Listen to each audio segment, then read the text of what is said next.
Hi folks, it's Paulie here, just doing some very impromptu theatre while I think of it. So yes, just back from dance class, so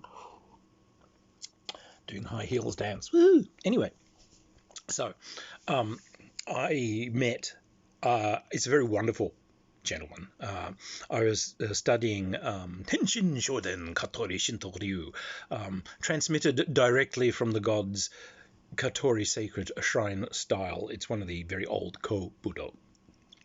So it's Japanese sword, and it's short sword, and it's naginata, and it's the 12-foot spear, and it's got a magical contingent that teaches you exorcism and how to find fox spirits and all sorts of really interesting things. It's a very, very cool. I think it's the oldest surviving samurai arts school. But anyway, Toby turns up. Toby had been kind of hotboxed by his parents, who were judo champs, to sort of be a judo champ. So brilliant martial artist, really is. Best martial artist really I've ever met. Moves instinctively, has a great sense of combat distance, but just wickedly funniest guy I've ever met. He's absolute scream. Very English. He's got all of these little accents here, he's got all of these little ones. And so, we made friends, and then he, as it turns out, he was actually a kendo instructor from one of the older British schools, so they're way more horrible than generic kendo. You'll smash into people, you can smash each other off balance, tear each other's masks off, trip each other. It was brutal. But he wanted to do Ju Kendo, which is bayonet fencing. So would I do it with him? Yep, so I did, and that kind of got me into kendo. So we became close friends, and so I got to hear this guy's adventure. So he is a geologist in Western Australia, working sort of as an exploring geologist. So he goes out and there are drill teams who take out samples, and they bring the geologists out there. They're looking for minerals. So famously he was out there once, and because he's not used to the environment, it's like you've come from England and here you are going into the north of Australia, which is pretty savage country. It's just dry and weird, and there's snakes that can swallow your vehicles.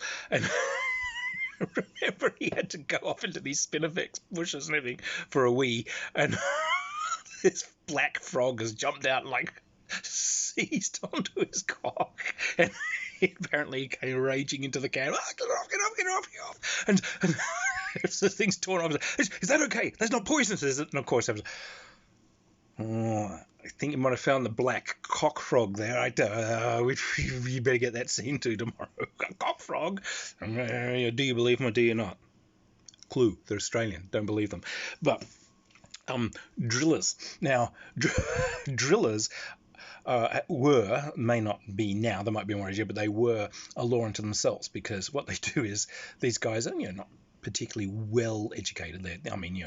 They're taught how to run drilling equipment, but they're sent out into the wilderness where they will be in a small group just of themselves, living in a caravan or a Quonset hut somewhere for a few months on end. So the only things they bring with them are their porn collections, and they live in this kind of porn bubble, which just gets more and more crazy and diseased as it goes on, as they just do nothing but watch this all the time, and they're no longer suited for normal human company.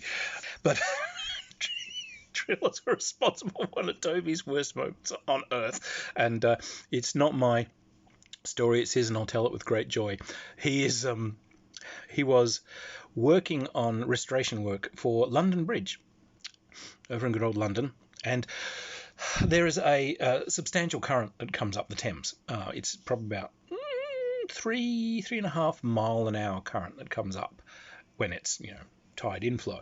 So Toby has been given this motorized pontoon, and says it would do, if it was a 3 mile an hour current, this thing would do 3.5 miles. So going with the current, kind of fast walking pace. Going the other way, it was glacial if you're going against the current. And there are these large rafts that were moored near each of the pylons on the bridge, and there are drilling teams on each of these, and these things are quite, there's a little hut and everything on each of these things, and because they're drilling and they've got to take samples and they're putting this stuff down. But he's further downstream.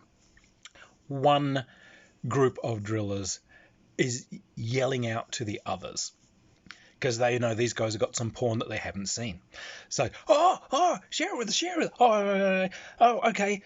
So these drillers, they basically hang speakers out of their window and put the big screen out the window so the other pylon can see, and they're broadcasting this stuff so that's echoing out. Now, as Toby says, this is like 5 p.m. There's traffic on the bridge, there's 4,000 tourists wandering back and forth, there's people in all the parks, and there's this porn just echoing out, and so he has to turn around and try and desperately stop this. It's just the nightmare of being on this punt which is going dog dig dog dig dog dig dog moving forward while he's screaming, "Stop the porn!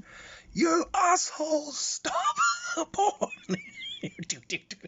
So this is going to pursue him till his end of days. He just said this just unspeakable stuff just being broadcast by these guys. Oh God! So yes, that's the that is the gem of the local martial arts community here in Perth. Lord bless him, he's crazy. Literally funniest guy I ever met, but the stuff he's had to deal with from these people, it shouldn't be inflicted on anyone. Anyway, cheers.